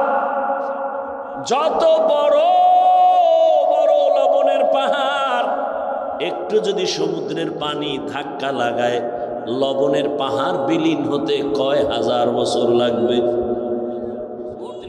বলছি না সত্য কথা, জবাব দিয়েন ভালো করে। কয় মাস? মুহূর্তের মধ্যে সমুদ্রের পানির ধাক্কায় লবণের পাহাড় যেমন বিশাল পাহাড়। কোন কাজের লোকেরা যদি বলি তোমরা 500,000 মানুষ কাজ করে লবণের পাহাড়, এখান থেকে তুমি তাড়াতাড়ি সাতক্ষীরায় নিয়ে যাও, সময় লাগবে নি? বুঝে না, অনেক সময়। কিন্তু সমুদ্রের একটা পানির বাড়ি মারলে মুহূর্তে বিলীন হয়ে যাবে। আল্লাহ কয়, রে গোলাম, কি পরিমাণ গুনাহ করেছো, কয় পাহাড় বানাইছো। দুনিয়ার আসমান বড় বড় যদি গুনার পাহাড় বানাও, আমার রহমতের পানির বাড়ির সাথে সাথে তো গুনার পাহাড় চুরমার হয়ে যাবে। আতিনা ফি দারে দুনিয়া না হাসান, আতিনা ফি দারে উকবা না হাসান, ইয়া গিয়াসাল মুস্তাগীসিন ইহদিনা লাফতিখারা বিল উলুমে ওয়াল গিনা, হর গরিদে নেক তু তৈয়ার হে, जो न मांगे उससे तू बेजार है।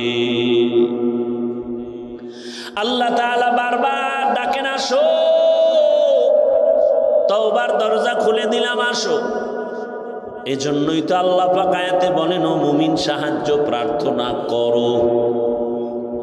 আল্লাহ পাক মুমিনকে বলছেন, কোন বেঈমানকে বলেন না কেন? এর সংক্ষিপ্ত জবাব হলো, জান্নাত শুধু মুমিন পাবে, কোনো বেঈমান কখনো জান্নাত পাবে না। জান্নাত কারা পাবে? মুমিন, কোনো বেঈমান পাবে না। কিন্তু একটু আগেই কিন্তু আমি বলছি, আল্লাহ চান না কোনো বান্দা বান্দি জাহান্নামে যাবে।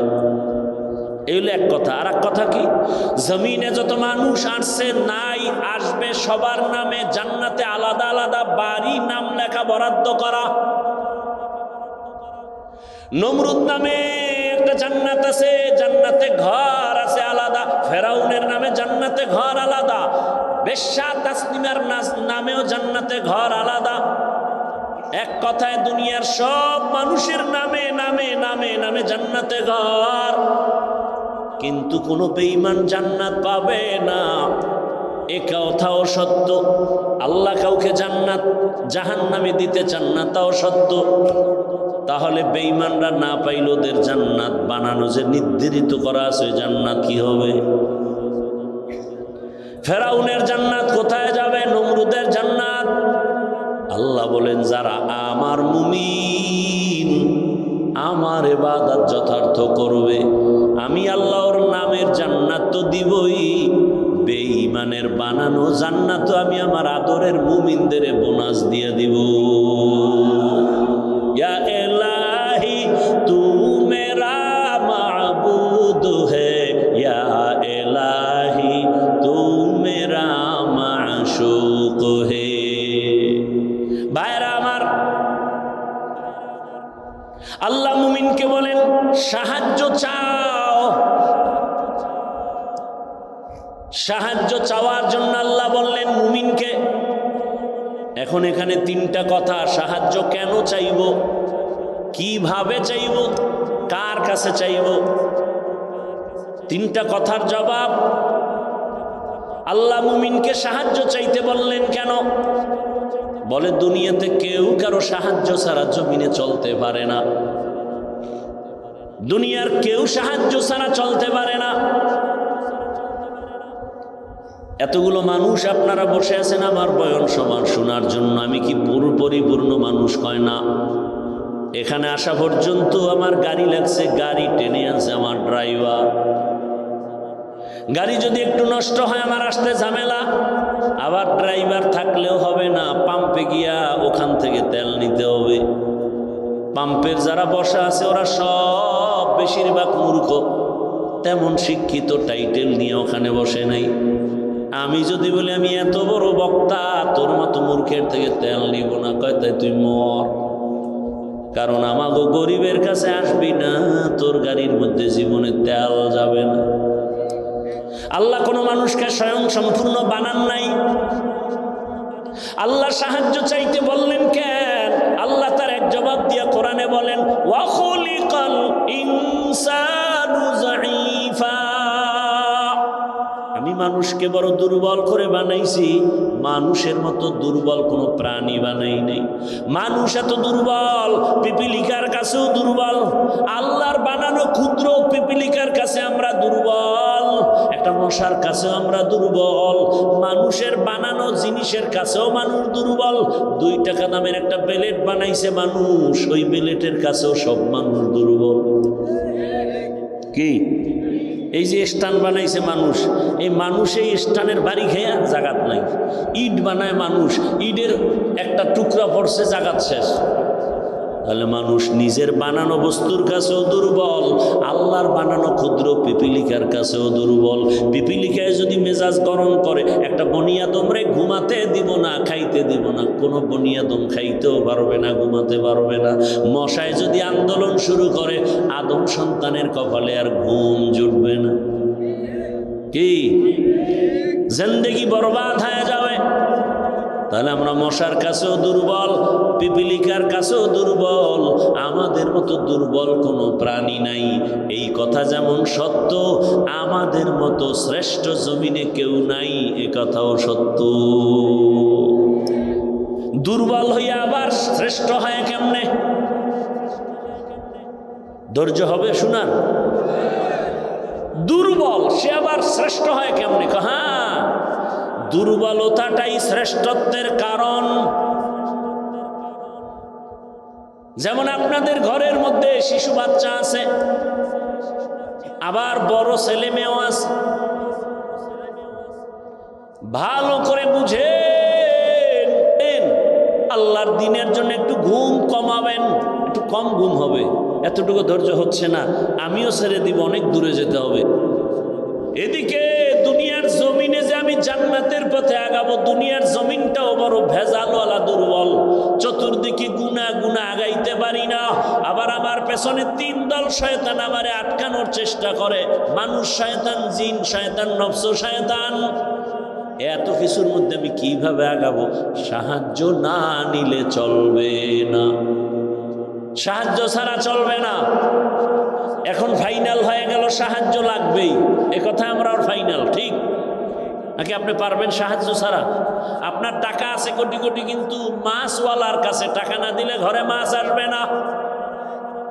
এই জমিনে গরিবেরা যদি গোশত না কাটতো, বড় লোকের কপালে কোনোদিন গোশতের খানা ফেটে যেত না। নদীর মধ্যে গরিবেরা গিয়া কি পরিমাণ কষ্ট করে মাছ ধরে, ওই গরিব যদি আমাকে মাছ এনে না দিত তো আমার কপালে মাছ আসতো না। আল্লাহ তাআলা দুর্বল বানায় রাখছেন। এবার সাহায্য চাবো, এটাই ফাইনাল। তবে কার কাছে সাহায্য চাবো বুঝেননি? কার কাছে চাবো? সবাই বলবে আল্লাহর কাছে। মিথ্যা কথা বলবেন বসে বসে। আল্লাহর কাছে সাহায্য চাইতেই হবে। যদি আপনার 100 বিশ্বাস আর বাস্তবায়ন করতেন, এ জমিনে কোনো এনজিও সুদখোর কোনো কারবারই থাকতো না। 30-40 বছর আগে জমিন থেকে সব এনজিও দূর হতো, সুদের কারবার চলতো না। বরং এমন জমানায় আমরা আসছি, যতই বয়ান করি ঘরে ঘরে সুদ, সুদ না হইলে তার চায়ের দোকানও চলে না। এলাকার কোনো গরিব বড় লোকের কাছে গিয়ে কয়, জনাব আমারে 5000 টাকা ধার দেন, সামনে ঈদ আসছে, বাচ্চাদের কাপড় কিনবো। বড় লোক কয় নাই নাই নাই নাই নাই। কানে কানে গিয়ে কয়, সুদে দিবেননি? কয় 1 লাখের বেশি লাগলেও দিব। আছে না নাই? 5000 টাকা ধার দেয় না, সুদের টাকা লাগাইতে হাজারো লাখো টাকা দিতে চায়। কোন জমানায় আসি, বাঁচতে চাইলেও পারি না। এবার ভালো করে বুঝেন, বিবেক দিয়ে একটু সমাধান করেন। সাহায্য চাওয়ার জন্য এমন একজনকে নির্বাচন করবেন যার কাছে 3টা দুর্বলতা নাই। তার কাছে চাইবেন, কসম আল্লাহ, চাওয়া মাত্রই পাবেন। তবে 3 দুর্বলতা তার মধ্যে থাকলে পাবেন না, না থাকলে চাইলেই পাবেন। 1 নাম্বার দুর্বলতা, যার স্বার্থ নাই। 2 নাম্বার দুর্বলতা, যার পিছনে টান নাই। 3 নাম্বার দুর্বলতা, যার অভাব নাই। এবার খেয়াল করেন, এই 3টা দুর্বলতা নাই এমন কোনো মানুষ আসেনি? ভালো করে খেয়াল করেন, দুনিয়াতে একজন মানুষও পাবেন না যার পেছনে টান নাই। আমি যতই আগাইতে চাই, আমার বউ কয়ে দাও, স্ত্রী কয়ে দাও, মাইয়া বলা কয়ে দাও, মায়ে কয়ে দাও, বাবায় কয়ে দাও, যত সামনে আগাতে চাই পিছনে টানে। বুঝেননি কথা? ভাইরা আমার, তাহলে দুনিয়াতে এমন একজন মানুষ নাই যার পেছনে টান নাই। 2 নাম্বার দুর্বলতা, যার কোনো অভাব নাই। দুনিয়াতে এমন একজন মানুষের ঠিকানা দেন যার অভাব নাই। একজনে কামগো পীর সাহেবদের কোনো অভাব নেই। দুনিয়াতে কে অভাবী না? যার যত টাকা তার অভাব তত বড়। রিক্সা ড্রাইভারের 100 টাকায় অভাব শেষ, লক্ষ টাকার মালিকের লাখ টাকায় অভাব শেষ হয় না। এক কথায়, দুনিয়াতে এমন একটা মানুষ নাই যার অভাব নাই। দুনিয়াতে এমন একজন মানুষ নাই যার পেছনে টান নাই। কয় দুর্বলতা গেল? ঘুমাইতেছেন না? আর একটা আছে যার স্বার্থ নেই। দুনিয়াতে এমন একজন লোক বের করেন যার স্বার্থ নাই। বের করতে পারবেন? আমি 2 জন পাইছিলাম, কিন্তু সন্দেহ ঢুকে গেছে। 2 জন পেয়েছিলাম, এক আমার মা আর বাবা। এদের স্বার্থ নাই, কিন্তু সোনার বাংলায় তাকায় দেখলাম স্বার্থের আঘাতে মা বাবা সন্তানের জবাই করেছে। স্বার্থের আঘাতে সন্তান মা বাবাকে জবাই করে। এই অল্প বয়সে সোনার বাংলায় কি না দেখলাম। বাবা তার আপন মেয়েটাকে হোটেলের মধ্যে ঢুকাইয়া বলে, আজকের রাতের জন্য তুই আমার কাছে স্ত্রীর সমান। আরো জোরে বলো। এই জন্যই তো বলেছি আল্লাহর কসম, ইসলাম ছাড়া এ জমিনে কোনোদিন শান্তি কেউ দিতে পারবে না। চাপাবাজি করতে পারবে মরণ পর্যন্ত, শান্তির ঠিকানার নাম ইসলাম। ইসলাম ছাড়া কোনোদিন এ জমিনে শান্তি আসবে না, চাপাবাজি চলবে, শুধু চাপাবাজি। ভালো করে বুঝো, স্বার্থ ছাড়া কোনো মানুষের জমিনে নাই। স্বার্থের আঘাতে স্ত্রী স্বামীকে জবাই করে, স্বামী স্ত্রীকে জবাই করে, ভাই ভাইকে জবাই করে স্বার্থের আঘাতে। আমি কি বানায় বলতেছি বাবা? অহরহ দুর্ঘটনা ঘটে। এইবার হিসাব শেষ, গোড়ায় হিসাব করে দেখবেন একজন পাওয়া যায় যার পেছনে টান নাই, অভাব নাই, স্বার্থ নাই। তিনি কে?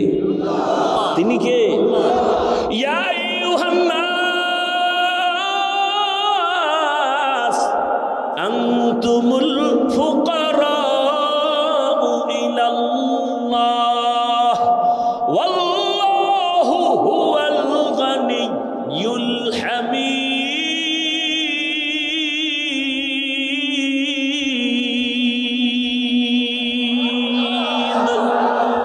গরতাওয়াক্কুল মিকুনিহার সুবহ শারম মিরাসানাত রিজকে তু আসলামাকা। স্বার্থ নাই। আল্লাহ কয় দুনিয়ার মানুষ তোরা সবাই ফকির, আমি আল্লাহ একা ধনী, তবে আমি শুধু ধনী না, আমি প্রশংসিত ধনী। দুনিয়ার ধনীদের বদনাম আছে না নাই? 5 টাকা দিয়া 50 টাকার এহসান জিতায়, খোটা দেয়, খোটা অমুকে তা আমার টাকায় চলে। আল্লাহ কয় আমি এহসান করি কিন্তু এর বিষয়ে কোনো খোটা দেই না, বরং আমি আল্লাহ এমন কোনো রাত নাই আমি আমার বান্দাকে দেওয়ার জন্য দরজা খুলি না। অতিও গভীর হয় রজনী যখন, নীরবে প্রভুর নাম জপিও তখন। প্রভুর করুণা যদি পাইবারে চাও, গভীর রাতে উঠে প্রভুর গুণগান গাও। ও আমার যুবক বাবারা, আমার আল্লাহ প্রতি রাত প্রথম আসমানে আসেন নেওয়ার জন্য না দেওয়ার জন্য? বলেন বলেন। কাকে দিবেন? বান্দাকে। বান্দাকে দেওয়ার জন্য আসেন। কখন আসেন? শেষ রাতে। কোন দিন? প্রতিদিন আসেন দেওয়ার জন্য। তোমার যদি লাগতো তুমি কেন ঘুমাও? আল্লাহ তাআলা বলে আমি বান্দারে এত আদর করে বানাইছি, আমার বান্দার কি প্রয়োজন আমি আল্লাহ পাঠাবার আগে সব দিলাম। আমার বান্দা বান্দির পানির দরকার আগে দিছি ফ্রি, আমার বান্দা বান্দির আলোর দরকার ফ্রি সূর্য দিয়ে দিলাম, বান্দার বাতাসের প্রয়োজন সব দিয়ে দিলাম। আবারও প্রতি রাতে আমি আসি, আলামি মুস্তাগফিরিন ফাগফিরালা, আলামি মুস্তারজিকিন ফারজুকা। রে রাতে কে গুনাহ করছো ক্ষমা চা গোপনে গোপনে, কারণ আসমান নীরব, জমিন নীরব, গাছের পাখিরাও ঘুমায়, নদীর মাছও ঘুমায়, ঘরের তোর মা বোন সবাই ঘুমায়। এখন রাস্তা ক্লিয়ার, কেউ শুনবে না, গোপনে সুন্দর করে ওযু বানাইয়া যায় নামাজ বিছাইয়া কলিজা ভরে যদি ডাক দাও ইয়া আল্লাহ, আমি আল্লাহ তো তোর মোহাব্বতের জন্যই প্রথম আসমানে তাজাল্লি দিয়ে দিলাম, চাইতে দেরি আমি আল্লাহ তোকে দিতেও দেরি করব না। কত গভীর রাতে আল্লাহর নবী বলেন আমি রাতের বেলা ঘুমাইয়ে গেলাম এশার নামাজ পড়ে, হঠাৎ আমার কাঁচা ঘুমের মধ্যে কান্নার আওয়াজ আসতেছে, আমার কানের মধ্যে ঘুম ভেঙে গেল। এই রাতে কে কাঁদে আর আমার ঘুম ভাঙলো? নবী বলেন আমি উঠলাম, নজর করে দেখলাম আমার মাথার পিছনেই তো মসজিদে নববী। আমি দেখি ওখানে একজন আল্লাহর বান্দা রাতের গভীরে নামাজে দাঁড়ায় দাঁড়ায় কান্না করে। আমি দরজার কিনারায় অপেক্ষা করি, নামাজ শেষ। আমি ভাবতেছি মনে হয় অন্য কেউ, তাকায় দেখি না না, জান্নাতের 1 নাম্বার সাহাবী আবু বকর নামাজে দাঁড়ায় গভীর রাতে কান্না। আমি আবু বকরকে দেখলাম, আবু বকর আমারে দেখে চমকে উঠলেন, ইয়া রাসূলুল্লাহ, এ গভীর রাত আপনি কি ঘুমান নাই? বলে তোমার কান্নায় ঘুম ভেঙে গেল। ও আবু বকর, তুমি কাঁদলা কেন? আবু বকর বলেন, ইয়া রাসূলুল্লাহ, মালিকের আদালতে কেমনে দাঁড়ায় হিসাব দিব সেই ভয়ে কান্না করতেছিলাম। আমার আল্লাহর আদালতে কেমনে দাঁড়াবো? নবী বলেন, কেন? আপনার তো জান্নাতের টিকিট রেডি, 10 জনের প্রথম আপনি। আবু বকর বলেন, ইয়া রাসূলুল্লাহ, আরে আমি আবু বকরের থেকে টিকিটের পাওয়ার তো নবীদেরটার বেশি, কিন্তু আপনিই তো বয়ান করেছেন হাসরের ময়দানটা ভয়ঙ্কর হবে, জমিনটা পুরা জমিন হবে হাসরের মাঠ, সূর্যটা নিচে চলে আসবে, সূর্যের গরম, মাটির জমিন তামা হয়ে যাবে, ওদিকে জাহান্নামের চিৎকারের আওয়াজ, জাহান্নাম চিল্লায় বলবে, হে মালিক, বেনামাজি গুলো কই? গুনাহগার গুলো আমার পেটের মধ্যে দাও, আমার পেটের মধ্যে ক্ষুধা। নবী আপনিই তো ভয়ঙ্কর হালাতের কথা বলছেন, জাহান্নামের চিৎকারে হাসরের ময়দানটা থরথর করে কেঁপে উঠবে। এমনকি আমার আল্লাহ রাগ হয়ে আওয়াজ দিবেন, লিমানিল মুলকুল ইয়াউম লিল্লাহিল ওয়াহিদিল কাহ্হার। এত কঠিন আওয়াজ হবে, হাসরের ময়দানটা থরথর করে কাঁপতে থাকবে। ও নবী আপনিই বয়ান করেছেন এত কঠিন হালাত, নারী আর পুরুষ সব উলঙ্গ দাঁড়াবে হাসরের মাঠে। আম্মা জান আয়েশা বলেন, নবী মানুষ কি লজ্জা পাবে না? কয়, ওরে আয়েশা জানো না, এমন ভয়ঙ্কর হালাত হবে, একজনের দিকে আর একজন তাকাবারও হুঁশ হবে না। এমন কঠিন অবস্থায় আল্লাহর নবীরা পর্যন্ত কান্না শুরু করবেন। আদম নবী কান্না করবেন, ঈসা নবী কান্না করবেন, ইব্রাহিম নবীর কান্না, মুসা নবীর কান্না, দাউদ পয়গম্বরের কান্না, নূহ পয়গম্বরের কান্না চলবে। নিজের উপায় নাই, কি উপায় হবে সেই চিন্তা, উম্মতের চিন্তা নাই। ইয়া রাসূলুল্লাহ, এক পর্যায়ে আল্লাহ আবার একটা কঠিন আওয়াজ দিবেন, ওয়ামতাজুল ইয়াউমা আইয়ুহাল মুজরিমুন। আল্লাহ একটা গায়বী আওয়াজ দিয়ে বলবেন, ও গুনাহগারেরা, ও বেনামাজিরা, ও বেপরদাওয়ালারা, যারা কোরআন হাদিস মানো নাই, আলেম ওলামা মানো নাই, নবী রাসূল মানো নাই, আজকে আমার নেককারদের থেকে তোরা আলাদা হইয়া যা, নেককারদের থেকে আলাদা হ। গুনাহগারেরা ভয়ে আলাদা হবে না। আল্লাহ বলবে, আমি কুদরতিভাবে বাঁচুনি দিব, বাঁচতে গিয়া যখন ধরে ফেলবো, ওই গুনাহগারগুলো বাতাসের মতো উড়িয়া উড়িয়া জাহান্নামের রাস্তায় পড়বে। আর আল্লাহ বলবেন, ও আমার নেকামলওয়ালা, ও পর্দাওয়ালা নামাজি, সূর্যের গরম মাথায় লাগাইস না, আরশে আজিমের নিচে গিয়ে অপেক্ষা কর, রহমতের নবীর সাথে তোমরা সব জান্নাতে যাইবা। আর যারা গুনাহগার বেনামাজি, এদেরকে জাহান্নামের পথে দাঁড় করাইয়া আল্লাহ বলবে, ও ফেরেশতারা লাইনে দাঁড় করাও, আর আমি বাম হাতে আমলনামা দিব। ও রহমতের নবী, আল্লাহ যদি আমি আবু বকর ডাইকা বলে, আবু বকর আমার জান্নাত পাইয়া কি নিয়ে আসছো বলো, আমি যদি বলি আল্লাহ তোমার জান্নাতের মোহাব্বতে তোমাকে পাওয়ার জন্য নামাজ রোজা তেলাওয়াত জিকির নিয়ে আসছি, আল্লাহ যদি বলে আবু বকর আমি যেইভাবে নামাজ চাইছি ওইভাবে হক আদায় করে নামাজ আদায় করো নাই, আমি যেইভাবে রোজা চাইছি ওইভাবে হক আদায় করে তুমি রোজা আদায় করো নাই, তোমার আমল আমার কাছে পছন্দ হয় নাই, সাথে সাথে আমার উপরে জাহান্নামের অর্ডার জারি হয়ে যাবে। ওই সময় আমি আবু বকরের কি উপায় হবে? চোখের পানি ছেড়ে কান্না করি, ও পয়গম্বর দোয়া করবেন আল্লাহর আদালতে যেন নাজাতের রাস্তা খুলিয়া যায়। ও আমার যুবক বাবারা, বৃদ্ধ বাবাজিরা, পর্দার আড়ালের মা বোনেরা, আমি যে এত কষ্ট করে আপনাদের যত বয়ান শুনাইছি, আমি একবারও কিন্তু বলি নাই মাদ্রাসায় আসো, স্কুল ছেড়ে দাও, কলেজ ছেড়ে দাও, না বরং তুমি কলেজে পড়ো, স্কুলে পড়ো, দাবি নাই। তুমি ডাক্তার হও, ইঞ্জিনিয়ার হও, প্রফেসর হও, এসপি হও, ডিসি হও, এমপি মন্ত্রী যাই হও না কেন, অনুরোধ করি বাবা, তোমার মতো কত যুবক স্কুল কলেজে পড়িয়াও নামাজ ছাড়ে না, দাড়ি কাটে না। নিজের বিবেকটাকে জিজ্ঞাসা করো, তোমার কপাল কেন খারাপ, তুমি পারো না কেন? তোমার মতো কত যুবক রাস্তায় গাড়ি চালায়, 5 বেলার নামাজ পড়ে নাই? বলো তুমি কেন পারবা না? তোমার মতো যুবক র্যাব, আর্মি, পুলিশ, বিডিআরের চাকরি করে নামাজ পড়ে, তুমি কেন পারো না? তোমার মতো যুবক তাকায় দেখো, নদীর মধ্যে মাছ ধরে নামাজ পড়ে, কৃষি কাজ করে নামাজ পড়ে। নিজেকে জিজ্ঞাসা করো, তোমার কপালে কার বরদোয়া লাগছে? মা বাবার, নাকি শিক্ষকের, নাকি উলামায়ে কেরামের? না হয় তোমার মতো যুবক যদি দুনিয়ার সব লাইনে চাকরি করে, ব্যবসা করে, নামাজ পড়ে, তুমি পারো না কেন? ও পর্দার আড়ালের আম্মা জানেরা, আপনার মতো কত মা এই এলাকায় এখনো খুঁজলে পাওয়া যায়, বেপর্দায় চলে না, নামাজ ছাড়ে না, মোবাইলের সময় নষ্ট করে না।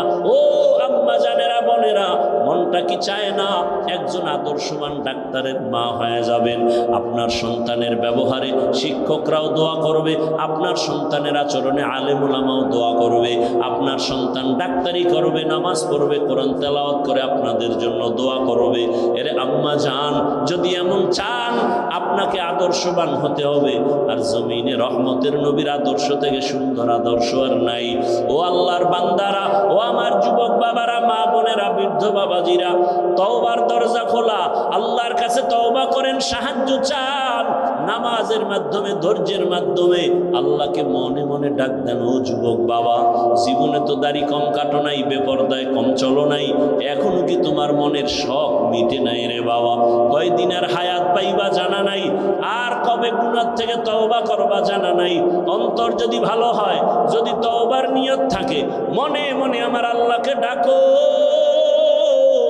আর বলো, হে আল্লাহ, জীবনে কত হাতের দ্বারা গুনাহ করলাম, জবানের দ্বারা গুনাহ করেছি, চোখের দ্বারা গুনাহ করেছি। ও আল্লাহ, আমার মতো যুবক জেনারেল লাইনে থাকিয়া যদি নামাজ পড়ে, আমি কেন পারবো না? আল্লাহ, তুমি বুঝি বেজার হয়ে গেছো, আজকে থেকে তওবা করতেছি, মরিয়া গেল আর নামাজ ছাড়বো না, দাড়ি কাটবো না, বেপরদায় চলবো না, মা বাবার দোয়া নিয়া, শিক্ষকের দোয়া নিয়া, উলামায়ে কেরামের পরামর্শ নিয়া, রসুলের আদর্শ মেনে চলবো। আর আলেমদের মোহাব্বত অন্তরে নেও, কারণ এই উলামায়ে কেরাম তোমার জন্য চোখের পানি ছেড়ে আল্লাহর কাছে দোয়া করে, গোটা উম্মতের হেদায়াতের জন্য দোয়া করে। আরে এত কষ্ট করে লেখাপড়া করে এই মাদ্রাসার সন্তানগুলো, খোঁজ নিয়ে দেখবা রাতের বেলা ঘুমায় না, ভোর রাতে উঠিয়া মাওলার কোরআন তেলাওয়াত করে, নামাজ পড়ে, দোয়া করে। এলাকায় শান্তি দাও, অসুস্থ রোগীদের সুস্থ বানাও। ওই উলামায়ে কেরামের দোয়া নিয়ে চলিও রে যুবক। আর উলামায়ে কেরাম যেখানে তৈরি হয়, ওদিকে তোমার অন্তরটা নরম রাখিয়া পারলে সহযোগিতা করিও। আর আল্লাহকে বলিও, আল্লাহ, আলেম হইতে পারি নাই, একজন আলেমের সহযোগী হতে চাই, একটু সহযোগিতাও করিও। আল্লাহর মোহাব্বতে কোরআনওয়ালাদের সহযোগিতা করা, জীবন তোমার দুনিয়াতেও কামিয়াব হবে, পরকালেও কামিয়াব হবে। খবরদার, এমন অন্তর যেন না হয় যে কোরআনওয়ালাও হতে পারলা না, কোরআনওয়ালাদের খেদমতেও তুমি আসতে পারলা না, এমন বদনসিব যেন তোমার না হয়। আল্লাহর কাছে অন্তর দিয়া তওবা করো, জীবনে আর গুনাহ করবো না, নামাজ ছাড়বো না, বেপরদায় চলবো না, দাড়ি কাটবো না। তওবা করার মতো যদি অন্তর তৈরি হয়, মুনাফিকি না থাকে, খাঁটি তওবার নিয়তে দুটো হাত আল্লাহকে দেখায়া দাও। আয় আল্লাহ, হাতগুলো কবুল করে নেন, তওবা কবুল করে নেন, তওবার উপরে মজবুত হইয়া চলার তৌফিক দান করেন, আমিন। আলহামদুলিল্লাহি রাব্বিল আলামিন, ওয়াসসালাতু ওয়াসসালামু আলা সাইয়্যিদিল আমবিয়া ওয়াল মুরসালিন ওয়া আলা আলিহি ওয়া আসহাবিহি আজমাইন। ইয়া আরহামার রাহিমিন, ইয়া আরহামার রাহিমিন, ইয়া আরহামার রাহিমিন। রব্বিরহামহুমা কামা রব্বায়ানি। আম্মা জান আয়েশা বলেন, নবী